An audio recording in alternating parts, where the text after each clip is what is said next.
let's go ahead and get to our guest, please. Who is the man that would risk his neck for his brother, man? Shut Back up, you creep. Get away from me. Hey, Chris Arps, how are you, buddy? I hear that Colin Kaepernick has filed a grievance saying the NFL is colluding to keep him out of the league. I think Democrats have learned a new word, and they really like it, and they think, well, if collusion is going to be what brings down Donald Trump, by golly, I'll try it against the NFL. Yeah. Problem is you have to have proof. Yeah, that's what I was saying with that. Good luck with proof of that.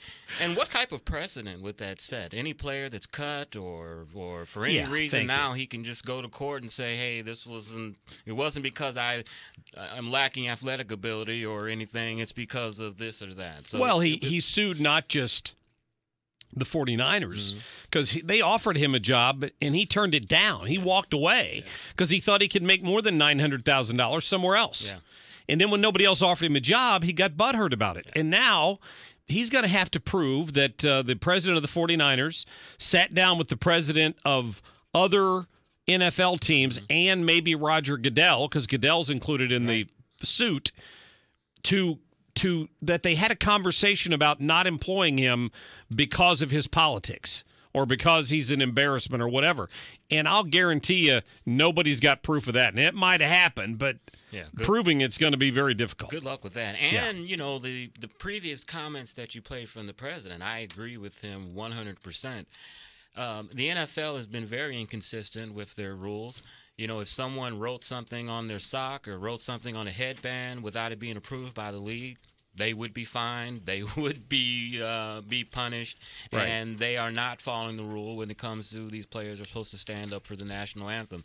I think it was very smart of the president to take on this issue. I think he does feel passionate about it. He's patriotic, but it's an issue that he can't lose politically. You know, people are going to stand with you when it comes to standing up and respecting the flag against million-dollar athletes. Yeah, I think, did you hear Hillary's comments on it? Go ahead and play cut number 3 for us, Liz, and just in case people missed this somehow. You have to resist what are very clear, what we call dog whistles to that base.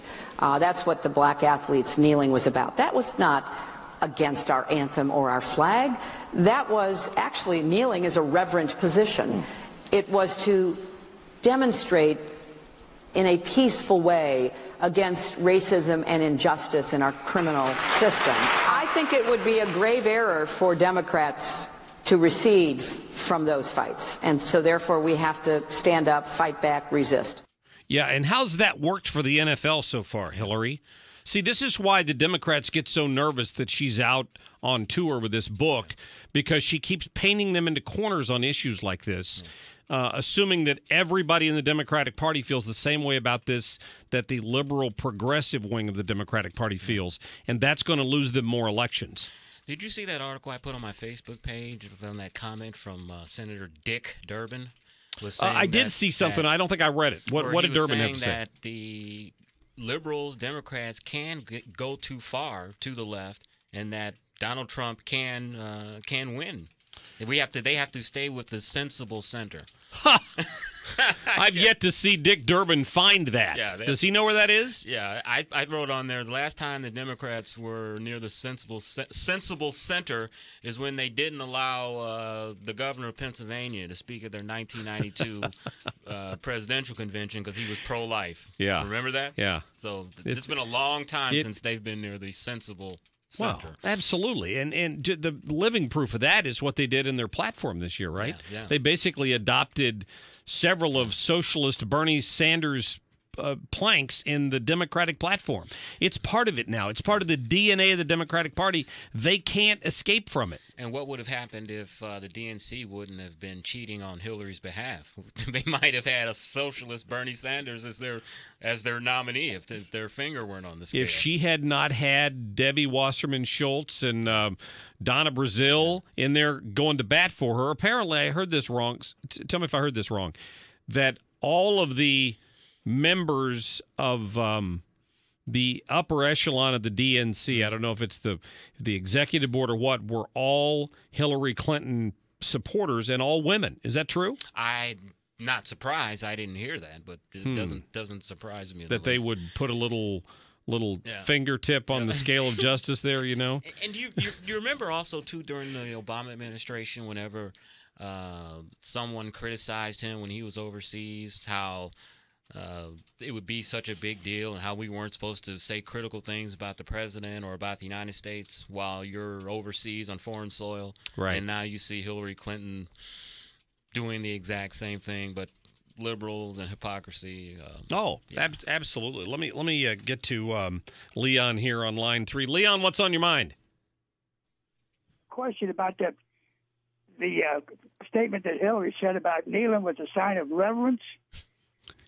Is that what you know? That's what she said. Well, then what did Tim Tebow catch so much flack for kneeling during a game when he made a touchdown? Because he's a Christian, and you shouldn't rub that in everybody's face, apparently. Well, then another way, if that's a sign of reverence, they shouldn't be doing it either. Because if they're praying, why you're not supposed to do that, right? Yeah. Okay. That's a good point. Yeah, Leon, thank you. Yeah, I see his point there.